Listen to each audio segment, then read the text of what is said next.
I've been looking at videos about working out with your kids lately, and I've seen a lot, and I would say that most of them are BS.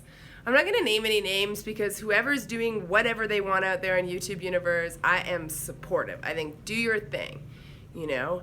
I'm gonna tell you today a little bit about my journey to health. I mean, I think it's pretty obvious that like, I'm a pretty healthy woman. Some of it is genetics.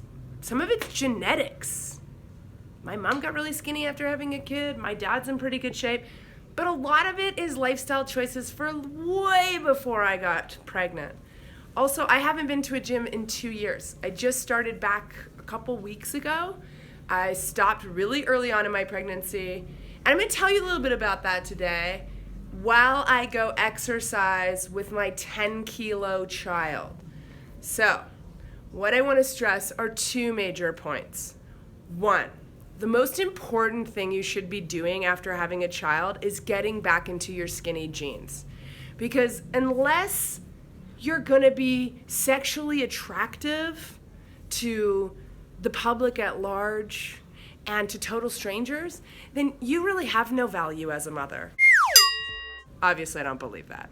But the second thing I am gonna tell you, which is the truth, is that a healthy lifestyle is going to save your ass in the mom game, especially for single moms. Okay, let's go on a hike. I actually got this carrier from Sakura Bloom. I'll leave a link down below for them. They make fantastic stuff. They're out of LA. They totally ship all over.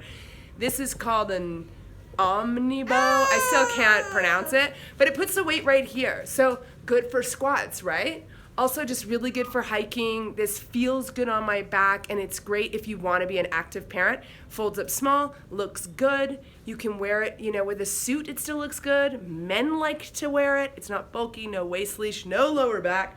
Get out of my hair, kid. Anyway, Luna loves the outdoors. She loves hiking. She loves exercising. And here we go. And I'm going to tell you little things along the way. And if you like our channel, you should probably subscribe and also tell all your friends. I know you have a lot of friends. You're at home watching YouTube. You have tons of friends. Tell them all. First, I want to tell you this. I was really hot when I was pregnant. I was like the hottest I've ever been when I was pregnant. I know I'm from Canada and like hot and pregnant don't really go together, but here in Latin America, baby, I got asked out every day. Got my slutty dresses on. I mean, I was hot and in good shape right until the end. And even though I had worked out almost every day of my life since about at least 20, I was 36 when I got pregnant, I stopped working out at about 3 months. I couldn't do it. It knocked me out. I know that women do it all through their pregnancies and they like to take a lot of photos of it. They're rare. I know it's become like a standard, especially with this like Kardashian drag life we're living. But it's rare. I mean, I would go to the gym for a half hour and then I would have to have a 2-hour nap when I got home because I'd be exhausted from going to the gym and doing basic nothing, basic shit, basic fat guy on the couch shit. So I stopped at 3 months. I just was like, screw this. And I stopped teaching yoga at basically 6 months, even though I had taught yoga for 5 years. So that whole you can be healthy and work out through your pregnancy shit, I call bullshit on that, big time. A big point I want to make is that I was really active before getting pregnant, before moving down here. I ran a couple of half marathons for charity. I trained boxing for a long time. I even fought in my own boxing match, like on my amateur card, and lost in the first round. And I moved down here. A big part of me moving out of Canada was so I wouldn't have to work all the time because I liked exercising. I also have always owned dogs, so I always hiked for an hour in the morning, went to the gym for an hour every day, and either practiced or taught yoga every day for at least 5 years before getting pregnant. I want to stress this because a big reason why I had such an amazing, perfect physical pregnancy, when I was thin and beautiful and capable the entire time, although I was mentally and emotionally a wreck and very tired all the time because of that, physically, I mean, I had a gold standard pregnancy. And a big part of that was because I took such good care of my body for a decade leading up to it. I never was so happy for having a mostly vegetarian, mostly whole food diet for a decade before getting pregnant. And I was never so happy for 5 years of daily yoga in my life. I mean, I owe my body so much.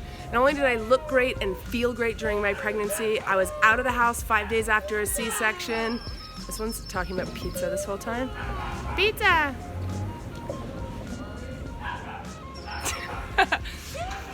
Pizza!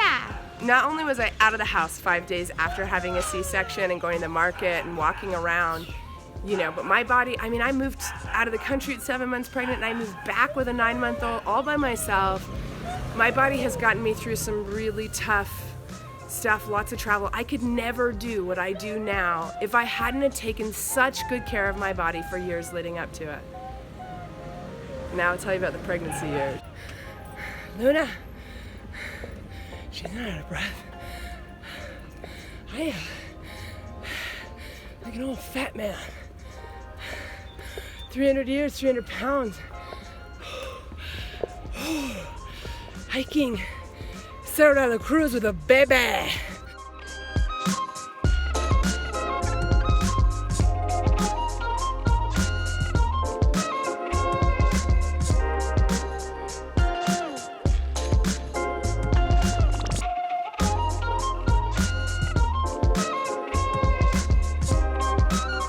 little bit hazy, but I think you get the idea. Oh, here, I can just tap this for you. Here you go. There's a gorgeous volcano. Luna and I are up here. Obviously, everybody got the memo. This is like a really classic lookout here in Antigua. It's a nice little hike. It's 20 minutes, you know? It's good exercise with babies. Whatever. ¿Qué piensas, Luna? Hi. Hola. Hi. Hi, Luna. Hi. Leave Cerro de la Cruz. It means above the cross. There's the cross. There's the below, there's the volcano. You get the picture. So what happened when I got pregnant? Girl, I ate bad. And the thing is, after so many years of eating well, eating bad for me was like chicken and bread. I know for a lot of people that's like an improvement on their diet. And look, man, any improvement you can make is great. And any amount of good meals you eat, they all count. You know, I have a thing for chicken wings. Even when I was hardcore raw vegan, I still have my chicken wings once in a while. You know, once every couple of months. I mean, I feel about junk food the same way I feel about cocaine and other hard drugs. 2 to 4 times a year. Any more than that and you've got a habit and a problem, you know? So what? You hit the McDicks 3 times in a year. Big deal. That's not going to kill you. And you're not a bad person. You know, we're all human and these things are out there for us, constantly begging for our attention. And I'm really lucky that I wasn't living in Toronto, Canada while I was pregnant, because I would be like eating out of Starbucks, which is fast food, by the way, and I would be disgusting and I would feel awful. So while I was pregnant, I was diagnosed with antepartum depression, which is like before postpartum. It's like when you're pregnant and depressed. And I just couldn't get out of bed a lot of days.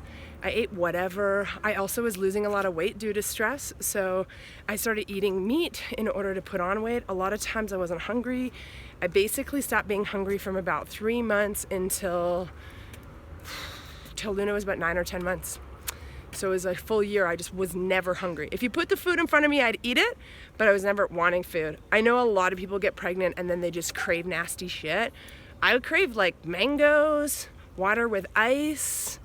But I had to change my whole diet and I was pissed about that and I didn't want to cook.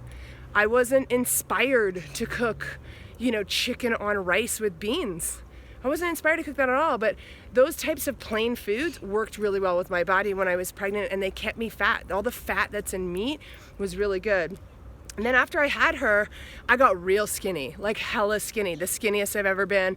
I never saw so many muscles in my body because I was skin and bones. I was like Skeletor. I just had to eat gross food in order to keep the weight on. I would eat these sandwiches with like, I'd be like, I want white bread with bacon, avocado, cheese, chicken, like try to put as many calories in it. Do all the things they tell you not to do. And I did feel shitty. I did feel heavy and gross, and I didn't feel like I did when I was like eating big dense salads and smoothies for dinner and exercising every day. However, I just didn't have the time. So while I was pregnant, I was told that I could swim and I could walk. 2 things I didn't give 2 shits about. But I tried swimming once a week and I walked everywhere. I walked my little ass off and I think it really saved me. I was walking 5K a day with Luna when she was first born. And for me, I need to get my body moving to be in a good mood. I become a CUNT mega if I don't get moving. So I needed that. So I just walked and walked and walked and walked. My whole body has changed. There is no bum there anymore. I'm just like a long back now, like the back goes to the thighs. And I don't care, you know what? I just don't look. I feel how the jeans feel on me. I have a mental image of a beautiful little round bum back there. And then I just don't look to know any different. I try not to do any back shots on this show. And that works. Because anytime I see my butt, I'm like, what is that? It's like flat but saggy. Yeah, so I just go by the way things feel. I don't have mirrors in my house. I have one mirror and it's in a dark corner and you can't see it. Otherwise, it's just face mirrors. I'm so lucky to live in a place where they make food to go from scratch. So a lot of times I'm having home cooked meals, unless I'm gonna go eat at McDonald's, which remember, 2 to 4 times a year. I don't do that. The first couple months after Luna was born, I literally considered it a good meal if I had a boiled egg, a handful of nuts, half an apple, and a Snickers bar. I was like, I did great. Literally, I lived on Snickers bars for so long. So gross. Anyway, here I am, 2 years later, 2 years on the bench, 2 years eating shitty food, 2 years not exercising, 2 years away from my healthy schedule, and I'm just getting back into it. And I'm so grateful for it. I'm grateful to be back into my schedule. I'm grateful to have the healthy body that got me through the 2 years off. I'm grateful to be going back to health. I'm even making vegetarian food with this little rump for the first time ever. And you know what? I don't take it for granted anymore. I love being healthy. I love exercising. I don't care if I don't have an ass. You know, my body got me through some really hard shit in the last couple years, and if you've watched this channel, you know what it got me through. And the least I can do is go stretch this mother out, you know? Give it a little sweat. Oil up the gears, you know? And I think it is really important for me to be doing things like hiking and healthy stuff because somebody is watching only me. I am her only role model. Her main role model, she has subsidiary ones, but I'm the role model here. And I think if she's gonna love her body and be healthy and treat herself well, it starts with me. Hola, buenas tardes. So I want to be a good, healthy role model for my daughter, and I think having a healthy body image, but also a healthy body is really gonna help her in the end. If you're into videos of me hiking and talking, subscribe. You can subscribe, you just press that button. If you like seeing Antigua at sunset, subscribe. If you're into how cute my daughter is, subscribe. If you love women and want to support The Future is Female, subscribe. This is obviously a really feminist channel. Subscribe. You can also share this with your friends. They will be so happy if you do. Okay, Luna, you got anything to say at the end here about our healthiness? Adios. Adios.